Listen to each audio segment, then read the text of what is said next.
pangalan ng kalye ang pinapalitan. Kaluluwa ng bayan natin ang pinapalitan. Na for almost 40 years, hindi ginagalaw. Na for almost 40 years, hindi basta-basta pinakikialaman. Bakit? Kaluluwa ng bayan to. Now you see, with your own eyes, on television, now you hear the complaints of the people.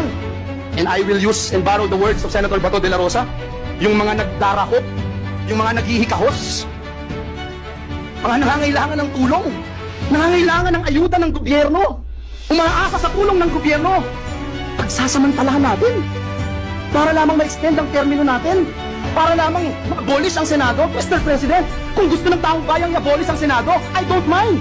If it is the will of the people, I don't mind. Pero Mr. President, Ginoong Pangulo, kung ayuda ng gobyerno, ipagkakait mo, kung hindi ka pipirma, hindi ka makatanggap, hindi ka makakatanggap. At ano ito? Katang-isip ni Senator Bato de la Rosa? Katang-isip ni Joel Villanueva? Bakit hindi natin tanungin ang bayan? Bakit hindi natin tanungin si Juan de la